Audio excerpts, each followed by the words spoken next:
Oke, selamat pagi untuk kita semua. Om Swastiastu, nama budaya, salam kebajikan. Baik, berkumpulnya kita di kelas kita ini, kelas A. Kali ini kita akan mendengarkan diskusi atau perdebatan yang bertema yaitu resolusi Majelis Umum PBB sebagai sumber hukum internasional. Sebelumnya kita perkenalkan dari teman-teman kita dari sebelah kiri yaitu tim kontra dan sebelah kanan dari argumen pro. Baiklah, kita diskusikan atau kita dengarkan dari perdebatan kali ini. Terima kasih. Ekum et bonum et leg legum. Apa yang adil dan baik adalah hukum yang hukum. Assalamualaikum warahmatullahi wabarakatuh. Selamat pagi. Katanya, resolusi Majelis Umum PBB adalah sebuah sumber hukum yang mana resolusi tersebut telah banyak digunakan sebagai dasar dalam menyelesaikan suatu masalah dan telah melahirkan banyak sekali prinsip-prinsip hukum nasional.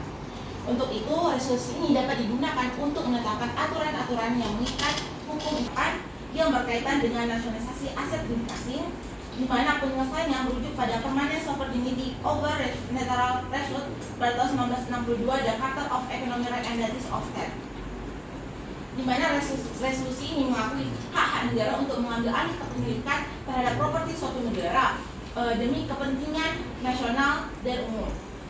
Hal ini menunjukkan bahwa resolusi cukup memiliki kekuatan dalam mengikat hukum nasional, yang mana hal itu didasarkan pada kenyataan bahwa resolusi ini merupakan sebuah praktek negara dan juga judicial opinion yang dapat membentuk sebuah kebiasaan atau disebut juga dengan instant summary of law.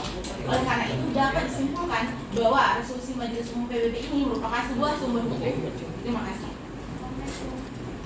Baiklah, saya sebagai pihak kontra ingin mengutarakan pendapat kami terkait resolusi Majelis Umum PBB sebagai sumber hukum internasional. Resolusi Majelis Umum PBB tidak dapat dikatakan sebagai sumber hukum internasional karena tidak memenuhi syarat-syarat sebagai suatu norma hukum. Suatu norma hukum harus memiliki sifat mengikat, umum, dan memiliki sanksi yang tegas. Dalam kasus SIPA dan Nerbitan, Mahkamah Internasional memutuskan bahwa resolusi Majelis Umum PBB tentang pulau-pulau tersebut tidak memiliki kekuatan hukum yang mengikat. Dalam kasus Nicaragua dengan Amerika Serikat, Mahkamah Internasional juga memutuskan bahwa resolusi Majelis Umum PBB tentang embargo senjata terhadap Amerika Serikat tidak dapat dianggap sebagai sumber hukum internasional. Resolusi Majelis Umum PBB tidak mengikat secara hukum.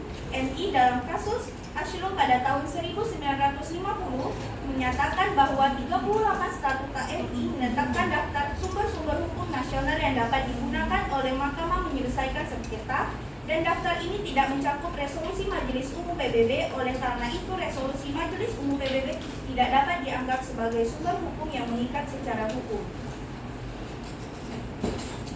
Pertama, dari tim pro, jika tadi kalian mengatakan bahwasannya resolusi Majelis Umum PBB berlaku tidak mengikat, nyatanya ada beberapa bentuk resolusi yang mengikat anggota-anggotanya.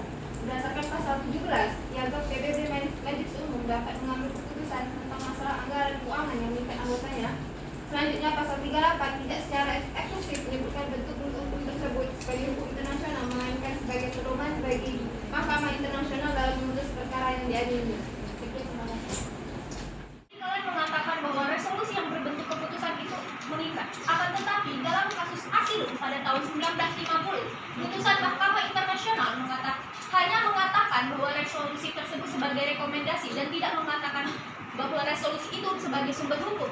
Bahkan jika resolusi tersebut diadopsi secara konsensus dan dipraktikkan oleh negara-negara anggota PBB, di putusan Mahkamah Internasional pada kasus ini mereka mengatakan itu bukanlah sumber hukum. Selanjutnya di pasal 38 Statuta, tadi kalian mengatakan bahwa itu tidak secara eksklusif menyebutkan bukanlah sumber hukum. Akan tetapi di kasus Asilum pada tahun 1950, Mahkamah Internasional menyertakan daftar-daftar dari sumber hukum internasional untuk menyelesaikan berbagai sengketa. Dan di dalam daftar tersebut tidak ada resolusi Majelis Umum PBB sebagai sumber hukum.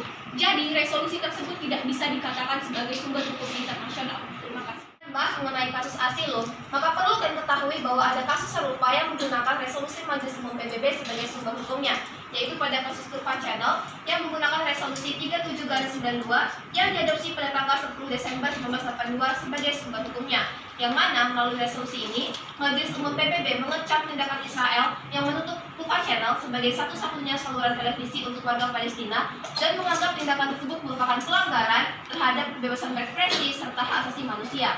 serta Majelis Umum PBB menekankan kepada perlindungan terhadap kebebasan media sebagai salah satu pilar demokrasi. Terima kasih. Resolusi Majelis Hukum PBB sebagai sumber hukum internasional. Akan tetapi banyak para ahli berpendapat bahwa resolusi Majelis Hukum ini bukanlah sumber hukum internasional. Salah satunya Bir Maurice yang merupakan salah satu hakim senior di Mahkamah Internasional. Dalam karya jurnalnya The Law and the Purpose of the International Court of Justice, resolusi Majelis Hukum tidak memiliki kekuatan hukum yang kuat untuk mengikat negara-negara anggota PBB.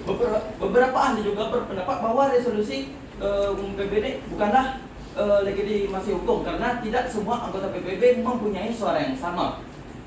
Dalam majelis PBB ini, mereka menyatakan bahwa resolusi Majelis Hukum tidak efektif dalam menegakkan hukum internasional karena tidak ada mekanisme penegakan hukum yang kuat. Terima kasih. Saudaraku, tadi sudah kami sampaikan bahwasanya resolusi itu berbentuk keputusan atau decision yang memiliki kekuatan untuk mengikat negara-negara anggotanya. Jadi, kalau kalian menyebutkan bahwa ada para ahli yang mengatakan bahwa resolusi Majelis Umum PBB ini bukan merupakan sebuah sumber hukum, maka perlu kalian ketahui bahwa ada suatu proses yang disebut dengan instant customary of law. Nah, merupakan situasi di mana praktek baru atau kebiasaan masyarakat secara cepat dan secara efektif menjadi bagian dari hukum kebiasaan dalam waktu singkat. Hukum kebiasaan merupakan salah satu sumber hukum yang didasarkan kepada kebiasaan yang diakui dan diikuti oleh masyarakat. Seperti dalam kasus Nicaragua, Mahkamah Internasional mengatakan bahwa resolusi Majelis Umum PBB ini merupakan sebuah praktek negara dan juga juris opinion yang dapat membentuk sebuah kebiasaan atau instant customary of law, yang mana sebuah kebiasaan ini merupakan sumber hukum dan sudah diakui dan tercantum dalam pasal 38 statuta. Terima kasih.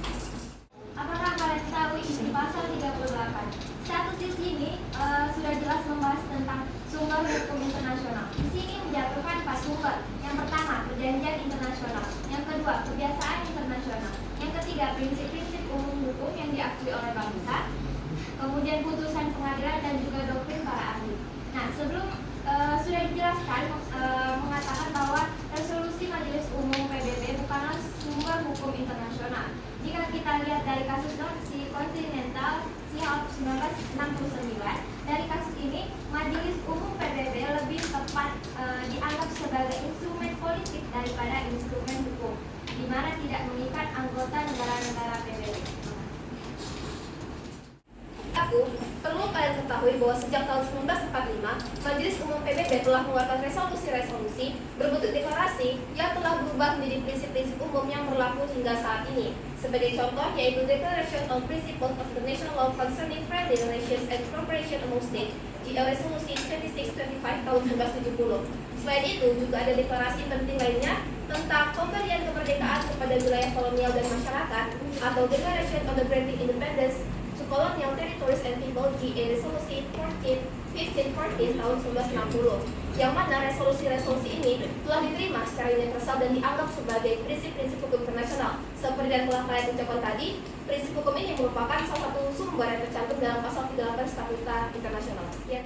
Tadi kalian membahas kasus pada tahun 1960. Lantas bagaimana dengan kasus yang kami sebutkan, yakni North Sea Continental Shelf pada tahun 1969, di mana Mahkamah Internasional di sini mengatakan walaupun resolusi Majelis Umum PBB tersebut sudah memenuhi 2 syarat menjadi sumber hukum internasional, ia tetap tidak bisa menjadi sumber hukum internasional dikarenakan tidak memiliki kejelasan dan kepastian hukum, tidak memiliki legitimasi hukum, dan tidak efektif dalam menerapkan hukum internasional. Terima kasih. Baik saudaraku, jika kalian mengatakan demikian, lantas bagaimana dengan kasus-kasus yang kami jabarkan mengenai menggunakan resolusi PBB tersebut? Terus, bagaimana juga dengan sumber hukumnya? Lantas bagaimana deklarasi yang telah secara universal sebagai prinsip-prinsip umum? Apakah itu berarti prinsip-prinsip itu telah salah dan putusan Mahkamah Internasional atau ICJ tidak memiliki kredibilitas hukum? Saudaraku, kami tidak mengatakan bahwa putusan Mahkamah Internasional itu tidak memiliki kredibilitas. Akan tetapi, putusan Mahkamah Internasional ini hanya mengikat kepada negara-negara yang bersengketa. Dan negara-negara yang bersengketa ini memiliki kebebasan untuk mematuhi ataupun tidak mematuhi putusan Mahkamah Internasional. Berarti, putusan Mahkamah Internasional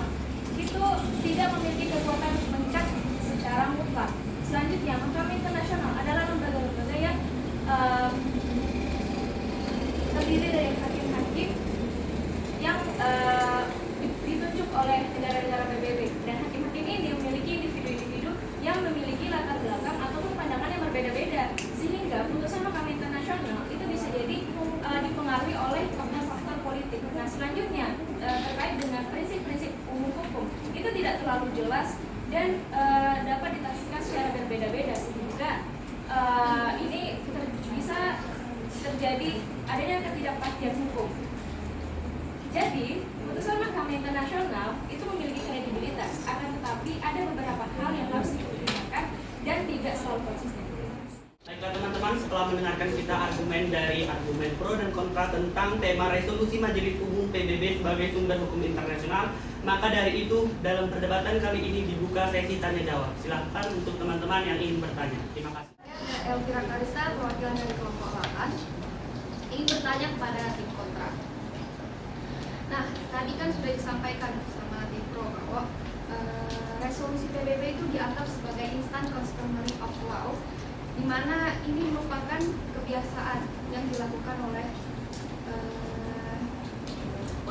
orang pihak internasional ya. Terus karena mereka sudah resolusi PBB itu dianggap sebagai instan customary of law, nah kalian juga sudah menyampaikan bahwa ada 4 sumber hukum internasional kalau tidak salah di pasal 38 Statuta ya. Salah satunya yaitu kebiasaan internasional. Nah, apakah instant customary of law ini bisa dianggap sebagai kebiasaan internasional, di mana kebiasaan internasional kan sebagai sumber hukum juga, salah satu dari keempat sumber hukum internasional tadi. Sekian. Baiklah teman-teman, untuk pertanyaan pertama dari peserta yaitu apakah instant customary of law itu bisa dijadikan sebagai sumber hukum internasional? Pertanyaan ini diajukan kepada tim kontra. Silakan untuk tim kontra dijawab dengan waktu 3 menit. Terima kasih. Terima kasih sudah bertanya pada pihak kami. Tadi kamu mengatakan apakah instant customary of law dan termasuk salah satu sumber hukum internasional dari pasal 38 Statuta, di mana salah satunya adalah kebiasaan internasional. Menurut kami itu tidak, karena ya seperti yang kami sebutkan tadi ya, bahkan di putusan pun banyak juga yang mengatakan bahwa hakim-hakim tersebut mengatakan itu bukan sumber hukum internasional. Selanjutnya, instant customary of law ini itu harus diakui oleh masyarakat. Hukum kebiasaan itu harus diakui oleh masyarakat. Dan yang resolusi Majelis Umum PBB tersebut masih banyak tidak diakui. Menurut kami dia bukanlah sumber hukum internasional karena dia tidak diakui, sedangkan kebiasaan hukum internasional itu harus diakui oleh masyarakat. Terima kasih. Pernyataan Lula, kalau menurut kalian instant customary of law ini bukan merupakan sumber hukum. Kalau menurut kami itu dia memang bukan sumber hukum, tapi dia salah satu cara untuk membentuk resolusi Majelis Umum PBB itu sebagai sumber hukum. Di mana di sini kita mengetahui sumber hukum ada 2, sumber hukum material serta sumber hukum formil. Nah, di pasal 38 Statuta itu memang tidak disebutkan sebagai sumber hukum formil, tapi secara keseluruhan itu tercatat gitu kan. Jadi itu bisa disebutkan sebagai sumber hukum formil. Sedangkan untuk resolusi Majelis Umum PBB yang telah membentuk kebiasaan serta membentuk prinsip-prinsip umum, itu bisa kami dapat tarik kesimpulan bahwa itu merupakan sumber hukum material dari hukum internasional. Saudaraku, tadi kalian mengatakan bahwa resolusi Majelis Umum PBB itu adalah sumber hukum material. Akan tetapi itu bahkan yang pembahasan kita tadi instant customary of law itu sudah mengatakan bahwa kebiasaan hukum itu harus diakui oleh masyarakat. Jika memang diakui, kenapa dia tidak tercantum dalam pasal 38 Statuta, dan kenapa banyak juga putusan yang masih mengatakan bahwa Mahkamah Internasional mengatakan bahwa itu bukanlah sumber hukum internasional, bahwa berarti yang kalian katakan itu tidak sepenuhnya diakui. Sepertinya saudaraku salah kaprah mengenai pengertian dari instant customary of law. Instant customary of law ini adalah satu situasi di mana praktik baru atau kebiasaan masyarakat itu dapat menjadi bagian dari hukum kebiasaan, yang mana ini merupakan salah satu title atau satu cara. Yang salah satu cara itu dari resolusi itu. Resolusi itu berubah menjadi kebiasaan yang dipraktikkan oleh negara-negara. Jadi di sini bukan berarti instant customary law itu sebagai sumber hukumnya, tapi resolusinya yang melalui proses instant customary of law menjadi satu kebiasaan yang dipraktikkan dalam hukum internasional. Sekian, terima kasih. Di sini saya akan membacakan penutupan kesimpulan dari tim pro. Sebagai tim pro, di sini kami percaya dan kembali menekankan secara tegas bahwasannya resolusi Majelis Hukum PBB secara substansial memainkan peran penting sebagai sumber hukum internasional yang signifikan.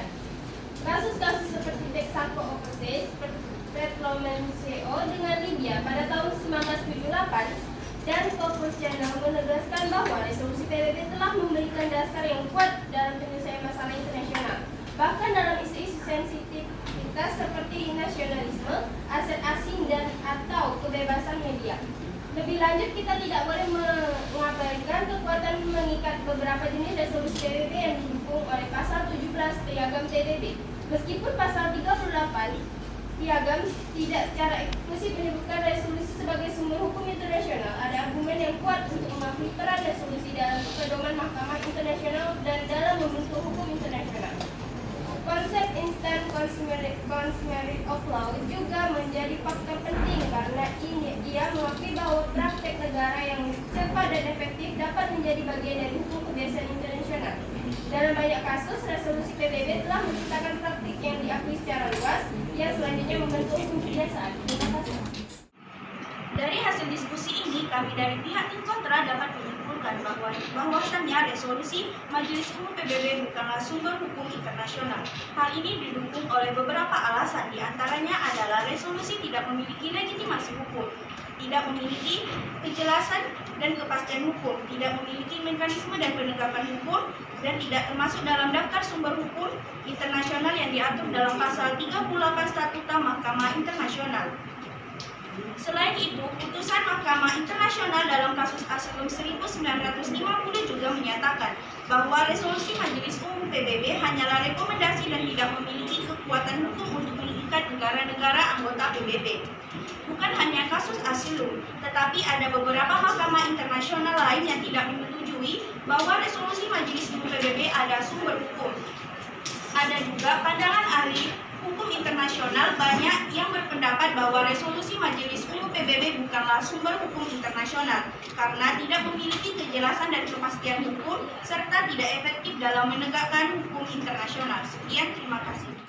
Baiklah teman-teman, setelah kita mendengarkan mosi perdebatan kali ini yang bertema yaitu resolusi Majelis Umum PBB sebagai sumber hukum internasional, maka yang dapat kita simpulkan sebagai peserta adalah resolusi sebagai bentuk hukum internasional. Maksudnya adalah resolusi ialah suatu hasil keputusan dari suatu masalah yang telah disetujui melalui konsensus maupun pemungutan suara menurut aturan dan tata cara yang ditetapkan oleh organisasi internasional atau badan yang bersangkutan. Untuk akhir kata, kita berikan tepuk tangan kepada dua tim, yaitu argumen pro dan kontra. Baiklah teman-teman sekalian, mosi atau diskusi kali ini telah berakhir. Selamat pagi untuk kita semua dan sampai jumpa lagi di selanjutnya. Terima kasih.